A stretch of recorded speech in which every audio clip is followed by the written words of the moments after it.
할렐루야. 우리 이런 교회 만들어가는 우리 이람의 성도들 다 될 수 있기를 주님의 이름으로 축복합니다. 귀한 찬양 감사를 드립니다. 우리 온 세대가 우리 다음 세대들을 품고 매주 심야 기도회 때마다 뜨겁게 기도하고 있습니다. 조부모, 부모, 교사, 우리 온 성도들이 다음 세대들을 놓고 기도하는 가운데 정말 장마 기간 가운데서도 우리 유치부 또 청년부 수련회를 마쳤는데요. 장마 기간 중에서도 일기 속에서도 하나님이 지켜주시고 함께 해주시고 또 모든 일정과 프로그램 또 간만에 3년 만에 나누는 코이노니아 속에서 정말 천국을 경험하며 정말 평생 잊지 못할 추억들을 우리가 경험하고 우리 청년들이 세상을 또 이겨낼 힘을 얻고 이렇게 수련회를 마치고 성경학교 마치고 그렇게 복귀하고 있습니다. 여러분들 많이 협력해 주시고 기도해 주시고 관심 가져 주셔서 진심으로 감사를 드립니다. 특별히 우리 중등부 수련회는 연합으로 치러집니다. 우리 사실 장신대 우리 신학생들 또 사역자들 한 20명 정도가 우리 다음 세대들을 마음에 품고 자비량으로 선교를 나가면 우리가 선교비를 다 감당하고 그렇게 선교를 하지 않느냐. 우리 다음 세대는 특별히 3.5% 미만인 세대를 미종족 종족이라고 얘기하지 않습니까? 우리 지금 선교사를 세계 두 번째에서 많이 보내는 나라가 다음 세대들의 교회 다니는 아이들의 숫자가 3.5% 그 미만으로 떨어졌어요. 그래서 우리나라가 지금 미전도 종족 국가가 됐어요. 그래서 신학생들이 선교한다는 마음으로 자비량 5만 원, 10만 원씩 걷어서 그렇게 연합으로 다음 세대를 한번 살려보겠노라고 그래 수련회를 하고 있습니다. 그래서 이 서울 서북로에 근처에 미자립 교회들 있죠. 또 아이들이 너무 작아서 자체적으로 수련회도 할 수 없는 그런 교회들에게 공문을 다 보냈습니다. 그래서 선착순 100명으로 우리 중고등부 연합 수련회를 준비하고 있습니다. 다 무료로 진행한다고 하나님 주신 마음에 순종을 하고 가는데 행사 비용은 1,000만 원이 들어가는데 우리 중고등부 취경에서 지원해 준 금액도 250만 원이고 신학생들이 만들어 온 금액도 250이고 부족하잖아요.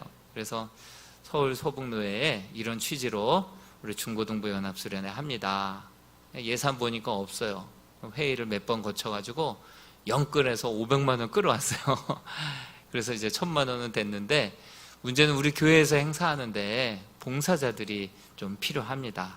그래서 화, 수, 목, 금 이렇게 모든 끼니를 수련회를 하려고 하다 보면 식당 봉사가 한 140명을 대상으로 식사를 해야 되는데 식사 시간 전 1시간 배식 1시간, 마무리 30분 그렇게 2시간 반짜리 봉사들로 다 끊어서 1층에서 신청을 받고 있는데 최소 3명, 많으면 4명 이렇게 좀 필요합니다.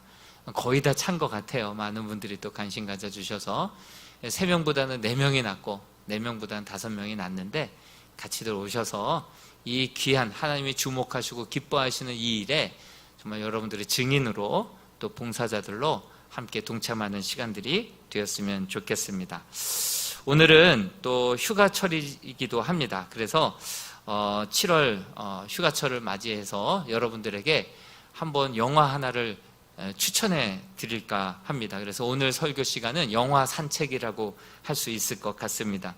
제가 지난주 설교 때 신종론에 대해서 말씀을 드렸죠. 하나님이 선하시다고 한다면 또 그 하나님이 전지전능하시다고 하신다면 어떻게 이 세상에 악을 만들었으며 왜 악이 존재하고 또 이렇게 원인을 알 수 없는 그 큰 고통 가운데 내버려뒀냐. 하나님은 무능하시던가 안 계신 거 아니냐. 이런 무신론자들이 얘기하는 것을 반박하고 변증하면서 신종론이 있다. 그래서 기독교 변증이 신종론, 이 신종론 이 모든 변론을 그대로 녹아낸 영화가 있어서 여러분들에게 소개해 드릴까 합니다. 바로 오두막이라고 하는 그러한 영화가 모든 질문과 거기에 대한 답변이 거의 다 녹아져 있는 아주 귀한 영화입니다. 이 영화의 원작은 윌리엄 폴 영이 이제 소설을 썼습니다. 이 소설은 뉴욕 타임즈 베스트셀러 70주 연속 1위를 기록했고요. 아마존 종합 베스트셀러 1위였고 또 워싱턴 포스트지에서 55주 동안 연속 베스트셀러로 그렇게 이름을 올렸던 소설입니다. 그리고 세계에서 가장 많이 팔린 책 탑 100권 안에 이 책이 들어가게 됐습니다. 영화 평을 한번 들어보니까 내 인생 가장 놀라운 영화였다 이렇게 얘기하는 분도 있고요. 또 제발 이 영화가 끝나지 않기를 바라면서 이 영화를 봤다 그렇게 그 감동을 기록해 놓았죠. 한마디로 상실과 상처 입은 자를 아주 따뜻하게 치유해주는 힐링 영화라고 할 수 있겠습니다. 폴 영이라고 하는 이 작가도요, 어린 시절 그 선교사의 자녀였습니다. 아버지를 따라서 파푸아 뉴기니에 가서 선교 활동을 했었죠. 근데 어린 시절에 원주민에게 성추행을 당했어요. 그리고 이후 학교 기숙사에서 상급생들에게 또 성추행을 당했던 아픔이 있습니다. 아버지가 워낙 엄격하신 분이고 신앙교육 철저하게 정형화된 분이어서 아버지에게 가슴에 그 상처를 한 번도 얘기해보지 못한 채 그 상처를 끌어안고 살았던 그러한 가장입니다.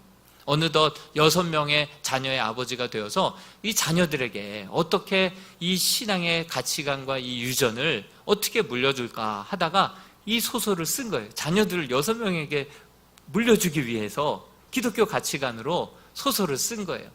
그리고 읽어보라. 그러니까 아이들이 너무 은혜를 받고 도전을 받는 거예요. 그래서 주변 사람들에게 복사해서 나눠주기 시작하는데 책으로 내라, 책으로 내라. 그래서 만들어낸 책이 오두막이라고 하는 소설책이죠. 여러분 C.S. 루이스도 라니아 연대기 이거 다 자녀 손들에게 신앙의 기독교적인 가치관을 물려주기 위해서 판타지 소설을 써서 그렇게 물려주기 위해서 쓴 것이 이것이 이제 베스트셀러가 된 거 아니겠습니까? 돌킨이 쓴 반지의 제왕도 마찬가지예요. 기독교적인 가치관을 자기 자녀 손들에게 어떻게 해서든지 신앙의 유전을 물려주기 위한 아버지의 사명감을 가지고 이렇게 작품 활동을 했던 것이 이것이 세계적으로 주목받게 된 것이죠. 여러분 이러한 노력들, 이러한 몸부림, 이러한 기도가 우리 아버지들 가운데 일함의 성도들 가운데 있게 되기를 바랍니다.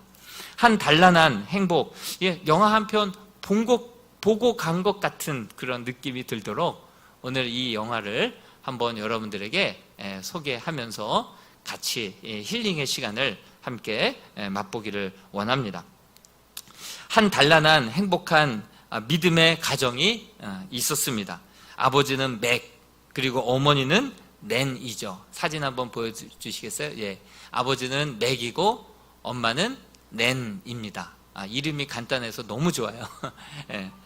그리고 맨 뒤에 얼굴 작은 키 큰 아들은 조시입니다. 조시. 이름을 한번 기억해 두십시오. 조시. 그리고 딸은 케이트입니다. 그리고 모든 사건에 이제 발단이 된 막내딸 미씨가 맨 앞에 안겨 있죠. 미씨. 5살짜리 아주 사랑스러운 딸이고 굉장히 영감 있는 그런 딸이죠. 아빠 맥은 가족의 매우 헌신적인 가장이었습니다. 이 모든 것들은 자신의 어린 시절에 겪었던 아버지에 대한 상처 때문에 그렇습니다. 맥은 한 가난한 농부 집안에서 자라났습니다. 아버지는 교회의 장로님이셨거든요. 그런데도 술만 먹으면 그렇게 어머니를 때리고 자녀를 폭행했던 그런 아버지였습니다. 그렇게 아버지에게 맞고 투덜투덜 이렇게 길을 걷다가 보면 옆집에 흑인 아주머니가 항상 데려다가 파이를 구워서 먹여주면서 이렇게 위로를 했었죠. 근데 그 옆집 흑인 아주머니가 맥에게 이런 얘기를 합니다. 하나님은 언제나 듣고 계시니까 하나님께 말하고 하나님께 아뢰라고 그렇게 일러줍니다. 그렇게 하나님께 고백하라고 했는데 어느 날 이 맥이 교회 부흥회가 있을 때 앞에 나아가서 목사님에게 고백을 해야 되는데 고발을 해버렸어요. 우리 아빠가 이렇게 술 먹고 엄마를 때릴 때는 정말 막으려고 해도 내가 막을 수 없어요. 엄마를 보호하고 싶은데 나는 그럴 수가 없어요. 이렇게 고백을 해버린 거예요. 성도들 앞에서, 목사님 앞에서. 그러니까 그날 밤 아버지는 이제 엄마와 여동생을 이모네로 보내고, 그리고 이틀 동안 잔뜩 화가 나서 술에 또 잔뜩 취한 채 맥을 기둥에 묶어놓고 혁대를 풀러서 마구 내리칩니다. 그리고 술이 깨면 이 골로새서 3장 20절 말씀을 계속해서 외치게 만들어서 암송하게 만들었습니다. 골로새서 3장 20절 말씀이 자녀들아 모든 일에 부모에게 순종하라, 이것을 막 외치면서 맞았어요. 근데 21절은 아버지가 안 읽었던 것 같아요. 21절 말씀 같이 한번 읽어봅시다. 시작. 아비들아 너희 자녀를 노엽게 하지 말지니 낙심할까 함이라. 아이가 이걸로 인해서 상처받아서 그 아버지가 평소에 즐겨 먹던 술에다가 살충제를 타고 그리고 집을 가출해 버립니다. 그리고 20살까지 정말 그렇게 힘겨운 삶을 살고 일해서 번 돈 어머니에게만 몰래 송금하면서 그렇게 어렵게 살다가 일찍 또 결혼을 하게 됩니다. 그렇게 얻게 된 가정이니 나는 저렇게 아버지처럼 저렇게 하지 않을 거라고 하는 그 상처가 있는 거예요. 그래서 그런 마음을 가지고 가족을 지키니 가족을 위해서라면 무엇이든지 어떤 짓이라도 할 수 있는 그러한 아버지가 된 것이죠. 어느 날 맥은 아이들만 데리고 캠핑을 갑니다. 아이들만 데리고 아빠가 캠핑을 간다는 것은요, 보통 아빠가 아니죠. 어머니가 세미나 때문에 빠졌고 아이들만 데리고 캠핑을 갔습니다. 그리고 막내딸 미씨는 이제 아주 평화롭게 그것에서 그림을 그리고 있고, 큰딸 케이트와 또 아들 조시는 이렇게 보트를 타면서 아주 평화롭고 즐거운 시간을 보내고 있었습니다. 그런데 갑자기 케이트 큰딸이 일어나서 막 장난을 치다가 배가 그만 뒤집혀지고 맙니다. 물론 구명조끼를 입고 있어서 안심했었는데 순간 물 밖으로 안 나오는 거예요, 아들이. 알고 보니까 그 보트에 그 구명조끼가 껴가지고 이게 못 나오고 있었던 거예요. 그 순간 아버지가 막 그냥 스프링처럼 뛰어들어서 아들을 구해내고 인공호흡으로 간신히 아들을 그렇게 숨이 돌아오게 만들어 놓습니다. 그리고 모두가 한숨을 돌릴 때쯤 그 혼동을 틈타서 찾아보니까 미씨가 안 보이는 거예요. 한참을 찾아도 나타나지 않는 거예요. 그래서 경찰에 신고합니다. 그리고 며칠 동안 수색이 진행이 됩니다. 며칠째가 되어서야 범인의 트럭 하나가 한 오두막 앞에서 발견이 됩니다. 그런데 FBI까지 와서 아무래도 5명이 넘는 여자아이를 유괴한 그런 유괴범이 저지른 범죄 같다고 그러면서 오두막을 수사하는데 그곳에 이 막내딸 미씨의 피 묻은 옷이 그렇게 남겨져 있었던 것입니다. 그리고 시신도 찾지 못한 채 그러한 쓰라린 아픔을 가지고 이제 가족들은 힘겨운 나날을 보내게 되었죠. 믿음도 잃어버리고 의욕도 잃어버리고 큰딸 케이트는 자기의 장난 때문에 이 사단이 벌어진 것이라고 생각하면서 마음의 문도 입도 닫아 버렸습니다. 엄마는 어떻게 해서든지 이 상황을 한번 벗어나 보려고 노력했지만 이미 믿음도 마음도 떠나버린 남편의 무너진 마음을 좀처럼 회복하기 어려웠습니다. 그때 파파로부터 편지 한 통이 왔습니다. 그 편지에는 이런 내용이 적혀져 있었습니다. 맥, 오랜만이다. 다음 주말 그 오두막에 있을 테니 나를 만나고 싶으면 그리로 오게. 파파가. 처음에는 누군가가 이런 못된 장난을 치는 줄 알았습니다. 생각하기도 싫은 그 끔찍한 오두막으로 오라니요. 주변 친구는 이거 범인이 자네를 이쪽으로 유인하기 위한 거니까 절대로 가지 말고 신고하라고 그렇게 조언을 합니다. 그런데 편지가 우체통 안에 들어가 있었는데 30년 만에 눈이 쏟아졌거든요. 근데 발자국은 하나도 없는 거예요. 그냥 편지만 있었던 거예요.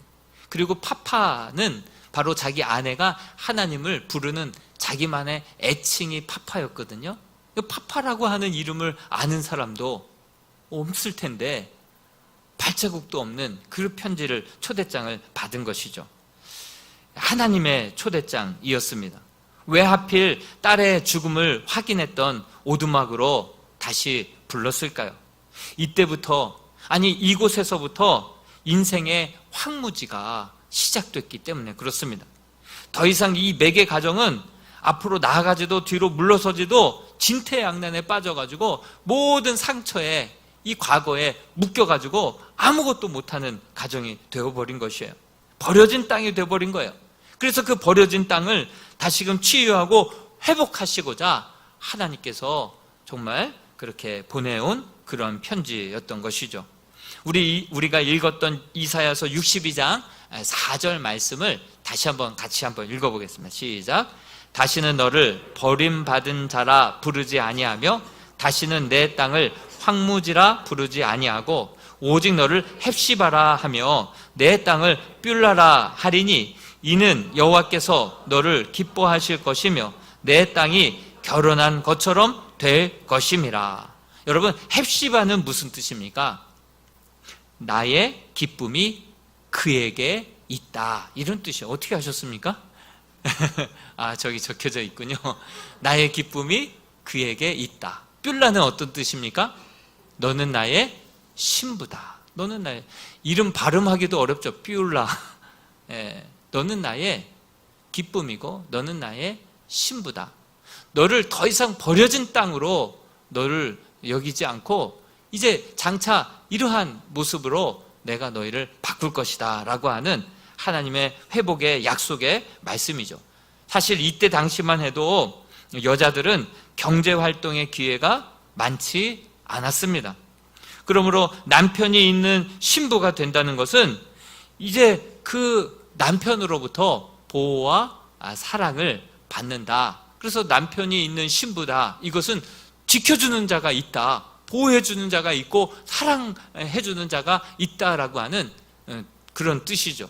여러분, 신약 성경에 넘어오면 남편이 있는 것이 복인데 우리들의 남편을 신랑 대신 예수라고 얘기하고 있는 거예요. 우리가 장차 천국에 가면 혼인잔치가 벌어져서 신랑 대신 예수가 우리를 맞이해 주신다는 거예요. 남편이 있어도 복인데 그 남편이 예수라고 하니 우리에게는 얼마나 큰 복이고 은혜 아니겠습니까? 한번 양옆에 계신 분들에게 남편 잘 두셨습니다 한번 인사 한번 하시죠. 예, 남편 잘 두셨습니다. 예, 집에 있는 남편이 아닌 거 아시죠?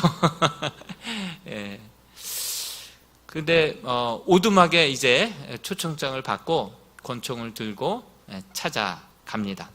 갔는데 그곳에서 흑인의 한 여성과 좀 후덕한 흑인 여성과 그리고 또 아랍계의 한 남성 그리고 이 동양계의 한 여성이 있는 거예요. 저렇게 아랍계의 제일 좌측에 있는 남성이 바로 예수님이셨고, 그리고 그 옆에 노란색 옷을 입고 있는 사람이 맥이었죠. 그리고 그 옆에 흑인 후덕한 여성이 바로 하나님 역할이에요. 하나님인데 여성으로 나왔어요. 예. 그리고 제일 끝에 있는 분이 바로 성령의 역할을 맡은 동양인 여성이죠. 그래서 왜 맥이 그럽니다. 보통 하나님 하면 수염을 달고 남자, 할아버지 이렇게 연상을 하는데 대근 이렇게 생각을 한 거예요. 혹시 당신이 스스로 있는 자이십니까? 이렇게 묻죠. 그러니까 세 분이 동시에 네 대답을 합니다. I am that I am. 나는 스스로 있는 그 하나님이다. 너에게 편지를 보낸 그 파파다 이야기를 합니다. 그런데 왜 이 하나님이 이 여성 흑인의 모습으로 나타났을까? 그렇게 파파는 직접 이렇게 대답을 합니다. 자네의 과거를 되돌아보았을 때 아버지의 하나님의 모습은 부담이 될 것 같았지. 이것은 뭡니까? 그의 아버지에게 이 맥은 엄청난 상처를 가지고 있었잖아요. 여러분, 아버지에 대한 상처가 있는 분은요, 하나님을 아버지라고 부르지 못합니다. 아버지 하면 눈앞에 나에게 상처를 주고 나를 버리고 그랬던 아버지가 떠올라서 아버지 말도 못합니다. 사실 아버지만 해도 완벽한 기도 아닙니까? 하나님 아버지 아시지요? 아버지 아시지요? 이 기도만 해도요, 완벽한 기도여야 되는데 아버지에게 상처 있는 많은 영혼들은 하나님을 감히 아버지라고도 부르지 못하는 분들이 많습니다. 그래서 이 파파, 이 흑인 여성, 하나님께서는 너가 그 상처가 있는 것을 안다. 그래서 내가 아버지의 모습으로 나아가면 너에게 부담이 될 것 같아서 항상 아버지에게 혼나면 파이를 구워주던 옆집의 흑인 후덕한 그 여인의 모습으로 다가와서 너의 슬픔, 아픔, 눈물을 다 아시는 하나님의 모습으로, 위로해 주시는 하나님의 모습으로 나타났던 것이죠. 하나님은 우리의 상처와 우리의 상황과 우리의 모든 눈물과 한숨을 다 아시는 분이 우리 하나님이신 줄로 믿습니다. 이제 거기서 맥은 삼위일체 하나님 앞에 자기의 모든 질문과 분노와 상처들을 다 쏟아 놓습니다. 우선 파파에게 따집니다. 전지전능하시다면서요, 그런데 왜 내 딸을 죽게 내버려 두셨습니까? 가장 절박한 순간에 왜 내 아이를 버리셨나요? 이렇게 묻습니다. 그러고 보니 나쁜 습관을 가지고 계시네요. 사랑하는 아들이 십자가 위에서 나의 하나님 어찌하여 나를 버리셨나이까 울부짖었을 때에도 등을 돌리셨잖아요. 이렇게 따지고 묻습니다. 그때 파파는 그 두 눈에, 눈도 커요, 두 눈에 눈물이 가득 고인 그런 눈빛으로 맥을 바라봅니다. 그 불가사의한 일을 어찌 다 이해하겠나. 그러면서 조용히 자기의 손목을 이렇게 맥에게 보여줍니다. 그 손목에는 못자국이 나 있었어요. 여러분, 십자가에는 예수님이 못 박혀 돌아가셨잖아요. 그런데 하나님의 손에도 못이 박혀 있는 거예요. 제가 지난주에도 말씀드리지 않았습니까? 몰트만에 십자가에 달리신 하나님, 그 고통받는 그 순간에 하나님이 함께 고통받고 계셨다라고 하는 사실이죠. 예수님이 그 고통 가운데 절규하고 있을 때에도 나는 그 예수와 함께 했었고, 그 맥이 그렇게 처절하게 아파 힘들어할 때에도 나는 너를 떠나지 않고 너와 함께 하고 있었고, 그리고 미씨가 그렇게 고통당하는 그 순간에도 나는 떠나지 않고 늘 함께 있었다. 인간이 고통이 크면 주변에 아무것도 보이지 않는 것처럼 나도 보이지 않는 거야. 이렇게 말을 해줍니다. 이 논쟁은 이제 성령님과 같이 이어집니다. 성령님과 함께 나아가서 그 야생의 정원을 함께 가꿉니다. 성령님을 도와서 함께 그 마음의 정원을 함께 가꾸죠. 일구죠. 그런데 그곳에 뿌리 하나가 나오는 거예요. 그것을 만지려고 하는 맥에게 성령님이 손대지 말라고, 거기 독이 있다고. 그러니까 옳거니 하고 이 맥이 또 성령님에게 묻습니다. 독이 있는 것을 알면서도 왜 놔뒀습니까? 이 뼈가 있는 질문을 또 던집니다. 그러자 당신은 독을 다 나쁘다고만 단정하시는군요. 이 가지에서 나온 수액이 생명을 앗아갈 수도 있지만, 그러나 이 꽃에, 다른 꽃을 보여주면서 이 꽃에 그 꿀과 섞으면 어느새 놀라운 치료제가 됩니다. 이렇게 설명을 해줍니다. 이어서 성령님이 맥에게 묻습니다. 당신은 선과 악을 구별할 수 있다고 믿나요? 인간이 어떤 것을 선으로, 어떤 것은 악하다, 이렇게 구별할 수 있다라고 믿느냐 묻습니다. 그러자 맥이 분명히 할 수 있다라고 대답을 합니다. 내게나 내가 사랑하는 사람에게 이로우면 그것은 선이고 해로우면 그것은 악이 된다라고 이야기를 합니다. 그러자 성령님이 그럼 당신은 심판자이군요. 이렇게 얘기를 합니다. 판단자, 심판자이군요. 거의 그렇죠. 그런데 당신이 틀린 적은 없었나요? 틀린 적 왜 없었겠어요? 그러나 자존심 때문에 없습니다. 이렇게 다짜고짜 대답을 합니다. 그러자 성령님이 당신과 같은 사람들이 수십억 명이나 됩니다. 그들 각자의 기준으로 주관적인 생각으로 선과 악을 판단합니다. 그리고 당신의 선이 이웃의 악과 충돌하게 되면 말다툼이 일어나고요. 심지어는 전쟁이 일어나서 수많은 사람들이 죽고 있다라고 이야기합니다. 다른 신노릇들을 다들 신노릇들을 하려고 하고 있기 때문에 이 세상이 이렇게 전쟁에 휘말린다. 전쟁이 끝이 없다 말씀을 합니다. 그리고 슬퍼하죠. 그렇죠. 지금도 러시아와 우크라이나 전쟁, 러시아인들과 푸틴은 계속해서 내가 옳다라고 생각을 하고 지금도 전쟁을 치르고 있는 거 아니겠습니까? 이후 성령님은 어두운 동굴에서 지혜의 여신으로 그런 모든 것을 판단하는 그렇게 지혜의 여신의 모습으로 나타나게 됩니다. 그리고 이어서 맥과 계속해서 논쟁은 벌어지게 되죠. 여기서 빛이 없는 그 암흑과 같은 동굴은 바로 맥의 지금의 심정을 그대로 표현하고 있는 것이죠. 심판자인 지혜의 신은 이 맥에게 자기가 앉았던 자리를 내어주면서 정말 오늘은 당신이 심판자의 자리에 한번 앉아서 판단해 보라고, 심판해 보라고 이렇게 권면을 합니다. 맥이 주저하자 평생 심판자를 자처해 와 놓고선 뭘 그렇게 부담 갖냐 그러면서 해보라고 하니까 처음에는 주저주저 하다가 이내 곧 맥이 심판자, 그 판단자의 자리에 앉아서 세상을 판단하기 시작합니다. 그래서 살인자, 마약상, 테러리스트와 같은 온갖 나쁜 일을 그렇게 저지른 사람을 유죄로, 사형으로 심판을 합니다. 그리고 자기 아버지도 심판을 합니다. 그리고 자신의 딸을 죽인 그 흉악범도 당연히 지옥에 떨어져야 한다라고 분노로서 판결을 내립니다. 그러자 지혜의 신이 그 범인을 변태로 만든 그의 아버지는 어떻게 할 거냐고 물어봅니다. 그러자 그도 마찬가지라고. 그리고 그의 아버지들은 어떻게 할 거냐고. 인류로 거슬러 올라가다 보면 아담까지 올라가는데 아담은 어떻게 할 거냐고. 그리고 그 모든 악을 그대로 방치해 두셨던 하나님은 어떻게 할 거냐고. 하나님까지도 유죄라고 판결을 내립니다. 분노를 쏟아냈습니다.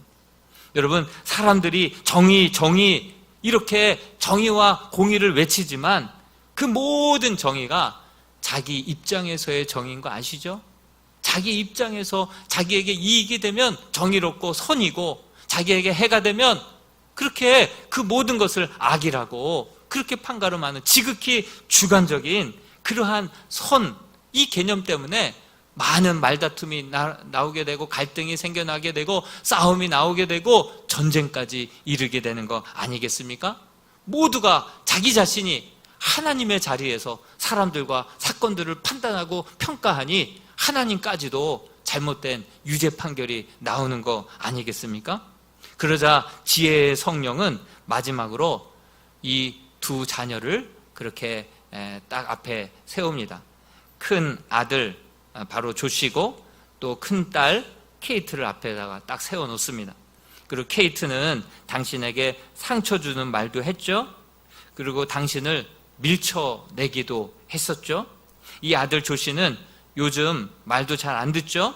그리고 거짓말을 하고 다니던데 둘 중에 한 명은 천국 보내야 되고 한 명은 지옥 갈 수밖에 없는데 빨리 판단을 내리시라고 합니다.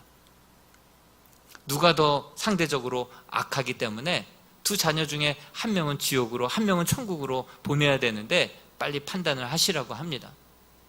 그러자 이 맥이 부들부들 떱니다. 괴로워합니다. 고통스러워합니다. 그러다가 내린 결론은 차라리 나를 지옥에 보내십시오. 내가 죽더라도 저들은 살려달라고 그렇게 애원을 합니다.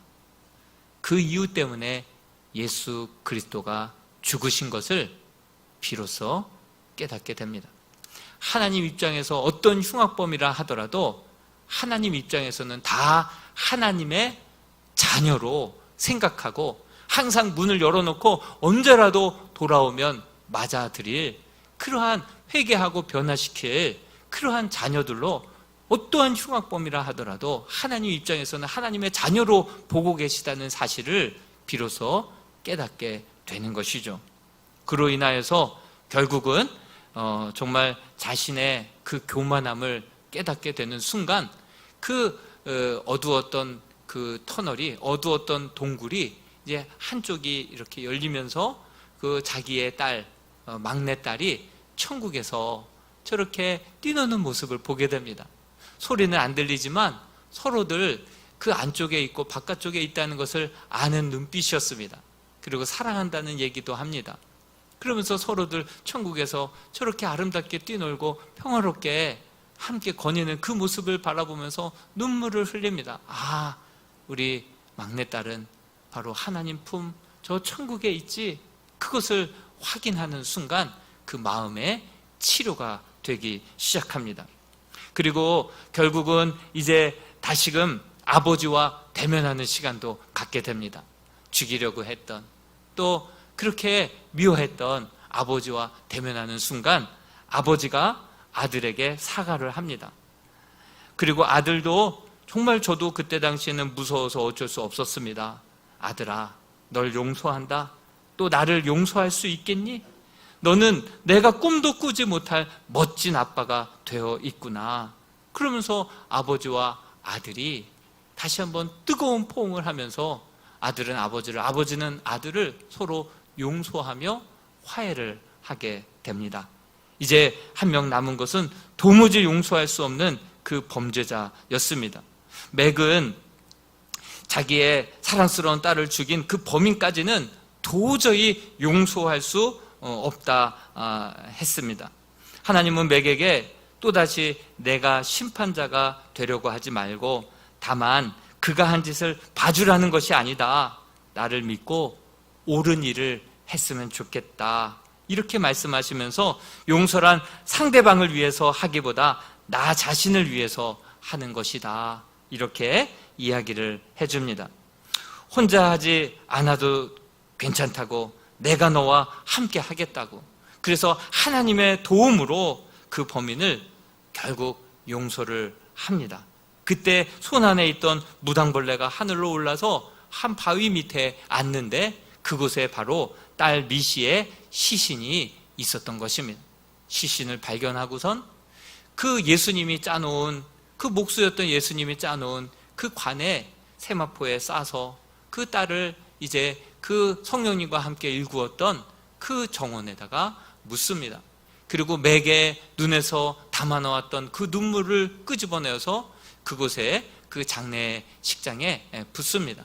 그럴 때 나비가 날아오고 식물이 다시 한번 꽃이 만발하면서 다시금 그렇게 놀라운 치유의 그러한 환상과 그러한 모습이 재현이 되죠. 여러분, 우리도 우리 마음 가운데 정말 우리의 나만의 오두막들이 다 있을 줄로 압니다. 말 못할 상처, 오랫동안 묻어두었던 모든 죄와 그런 연약함들이 다 있을 줄로 압니다. 그것을 가지고 우리 하나님께서는 내게로 오라.